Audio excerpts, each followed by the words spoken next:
Залуучуудын аюулгүй амьдрах, хөгжих орчныг дэмжих чиглэл.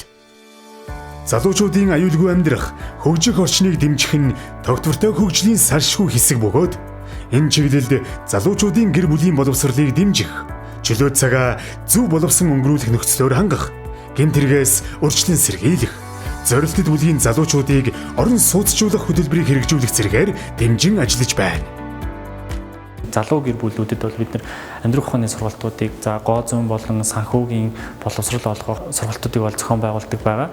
За амьдрах ухааны сургалтын хувьд гэх юм бол бид залуучуудад зориулсан нөхөн үржихийн боловсрол олгох, мөн дээрээс нь өрхийн санхүүгээ хэрхэн зөв зохистой удирдах вэ чиглэлээр санхүүгийн боловсрол олгодог. Залуу гэр бүлийн боловсролыг дэмжих чиглэлээр бол бид сургалт зохион байгуулж, эндээ сертификат олгож хаан богооч хатан сүүх гэдэг үйл ажиллагаа зохион байгуулдаг. Залуу хүний үүрэг хариуцлага, хүнд чанар, эх орноо хайрлан дээдлэх үзлийг эрхэмлэж, үе тэмгийн залуучуудаа манлайлж яваа үлгэр жишээ гэр бүлийн төлөөлөлтөд уулзлаа. Сайн байцгаана уу, наа мөнх сайхан гэдэг миний гэргийг болонгод орхон сэлэнг гэдэг бит хоёр нэг хөөрхөн охины эцэг их байгаа. Улаанбаатар хотоос Доронтой аймгийн Хэрлэн суманд нүүж ирээд 10 гаруй хонж байна. Бүгдийг мэдж байгаачлан төвчрэл хотын стресс гэх мэт зүйлээс бол өөрсдийгөө чөлөөлөе гэж хийсэн.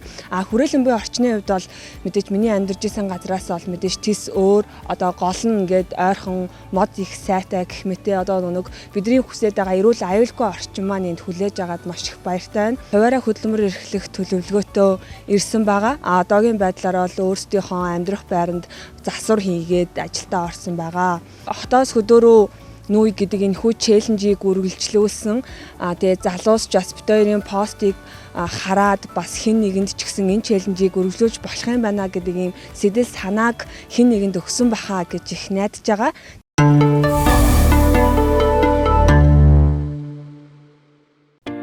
Ирээдүйн бүтээлч залуу иргэний төлөвшүүлэх үүрэг хариуцлагыг ч залуучуудын хөгжлийг дэмжих тухай хуульд тусгасан. Төрөөс зайлшгүй асран хамгаалах хэрэгцээ үүссэн 2-оос 18 хүртэлх насны хүүхдийг хүлээн авч хөгжил хамгааллын болон хүүхэд асрах үйлбэрт үйлчлэхээ үзүүлэх чиг үүрэг бүхий засгийн газрын хэрэгжүүлэгч агентлаг гэр бүл хүүхэд залуучуудын хөгжлийн газрын харьяа өнөр бүл төв амьдралын гараагаа эхлүүлэх гэж буй залуучуудыг дэмжин ажиллаж хуулийн хэрэгжилтийг хангахад хувь нэмэр оруулж байна.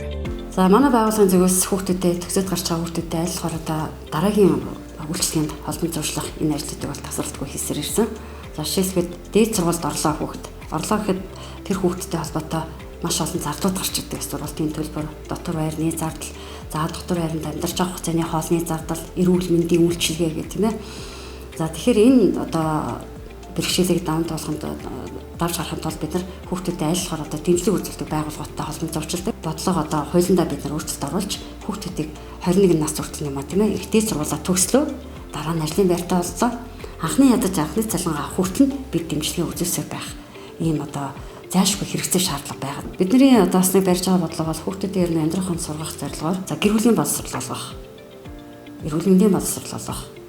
Насан туршид амьдралаа аваад явах юм боловсролыг олгохын ажлуудыг бид шатаар автгаар тусгай хөтөлбөр боловсруулж ингэж хийгдэж байгаа. Бас нэг манайх дотроо залуучуудын хөрсийн төвгээд нэг жижигхэн төвтэй тэрэн дотроо 4 юм нэг өрөө байр байдаг. Тэр байрандаа бид нар 16-аас дээш настай хүүхдүүдэд бүр бие даалгад амьдруулждаг. Зөв Монгол иргэн болгон төлөвшүүлэхэд бол маш их олон ажил хийх зайлшгүй шаардлага байдаг. Өнөөдөр зүгээр нэг хоол унд хийгээ сурхасаа гадна тийм ээ. Амьдралаа хэрхэн зөв авч явах вэ? Гэр бүлийн эцэг хүний үүрэг орол ямар ах вэ? Эмэгтэй хүний үүрэг орол ямар ах вэ? Хүүхэд өөрөө ямар байр суурьтай байх вэ? Хүүхэд өөрөө хамт олон дотроо, найз нөхд дотроо нийгэмд ямар байр суурьтай байх вэ? Гэтэл энэ их олон чиглэлийн үйл ажиллагаануудыг бид бол шатаар алтаар хийдэг. Өнөр бүл төвөөс амьдралын гараагаа эхэлсэн олон залуу үе тэнгийнхнээ манлайлан ажиллаж хөдөлмөрлөж байна. За намайг Гамбаатарын Тэмүүлэн гэдэг. Одоо би 22 настай.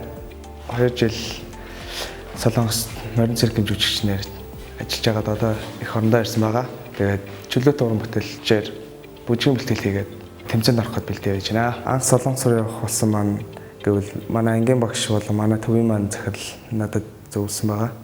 2 жилийн хугацаанд морин циркийн жүжигчнээр ажиллаад мэдлэг чадвар хөндлөлөд ирсэн.